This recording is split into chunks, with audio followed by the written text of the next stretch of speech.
You are getting ready to meet a friend when he asks why that shirt is necessary, whether she will be there, and when you will be home. None of the questions sounds dramatic alone, yet you are changing clothes before the conversation has even ended. In this video, we will answer one question: how control hides inside normal couple rules. We will use behavior you can observe, not a diagnosis you have to prove, and finish with one practical tool you can use privately. Stay with the sequence rather than judging your reaction. The order of events will become the most useful part of the answer. Before we go further, one important distinction. A difficult moment is not automatically a toxic pattern. People can be tired, clumsy, defensive, or wrong, and still be capable of mutual repair. What matters is repetition, impact, reciprocity, and what happens after the problem is named. Show how apparently ordinary agreements about friends, clothes, phones, money, and time become coercive when they are one-sided, enforced through fear, or impossible to renegotiate. That nuance matters because clarity should widen your choices, not pressure you into a label or a decision before you feel ready. The central pattern is this: an ordinary agreement becomes controlling when it is one-sided, enforced through fear or emotional punishment, and impossible to renegotiate. That definition keeps the focus on what can be observed. You do not need access to another person's secret intention. You can compare the rule, the consequence, the repair, and the amount of freedom that remains afterward. When a definition is behavior-based, you can test it against ordinary Tuesdays instead of waiting for one dramatic scene to prove everything. A phone agreement can begin as mutual reassurance. Then only your passwords are inspected. A delayed reply becomes evidence, and his private messages remain off limits because his privacy is treated as different from yours. The important detail is the sequence. What happened first? What response followed? What did you change next to prevent another reaction? A sequence turns a vague feeling into information you can examine without attacking yourself. Also, record the cost, lost time, canceled plans, changed clothing, hidden opinions, restricted money, or the energy required to restore calm. Why is this so confusing? Because moments of care can be real while the overall pattern is still harmful. Relief can soften the memory of the consequence, and one beautiful evening can make you question 10 smaller contractions. Hold both truths. Warmth may have existed, and your freedom may still have been shrinking. This is why a compassionate review holds the loving memories and the harmful evidence without using either one to erase the other.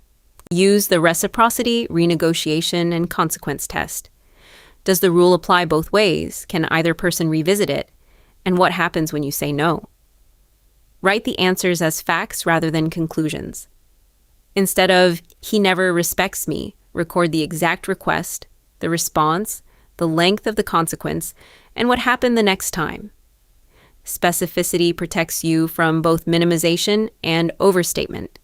If your memory is uncertain, use approximate dates, homes, jobs, holidays, or messages. A useful timeline does not require courtroom precision.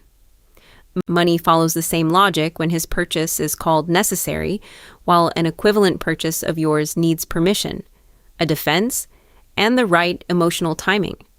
Again, do not grade the moment only by how calm the words sounded. A quiet consequence can shape behavior as strongly as a shouted command when it repeatedly teaches you which choices are too expensive. Then ask whether the same standard applied in reverse, because reciprocity often exposes what polished language is trying to hide. Now compare a rough season with a repeated pattern. In a rough season, both people still have access to a no, outside support, and a path back to repair. In an unequal pattern, one person's comfort becomes the main rule, and the other person carries more explanation, more monitoring, and more emotional cost. The practical difference is agency. After conflict, are two people still allowed to make choices, seek support, and keep a separate inner life? Use 3 questions beside your notes. What changed after you said no? What did peace begin costing you? Did repair restore your freedom? You do not need every answer tonight. One honest example under each question is enough to reveal whether the relationship became roomier or smaller. These questions are intentionally simple so you can return to them when emotion, charm, or guilt starts changing the frame again. Repair is more than relief. A useful apology names the behavior, owns the impact without making you prosecute the case, and is followed by a specific change. The next comparable moment is the receipt. If the speech changes but the consequence returns, record the consequence. Measure the repaired behavior over time, especially when nobody is watching and there's no immediate threat of losing the relationship. Your body may notice the pattern before your language does. Tight shoulders, rehearsed sentences, scanning a face, or delaying an ordinary request are not a diagnosis. They are signals to pair with facts. Ask what happened next, how often it happened, and what you stopped feeling free to do. You can respect the signal without obeying its first interpretation. Your body supplies information, and the wider pattern supplies context.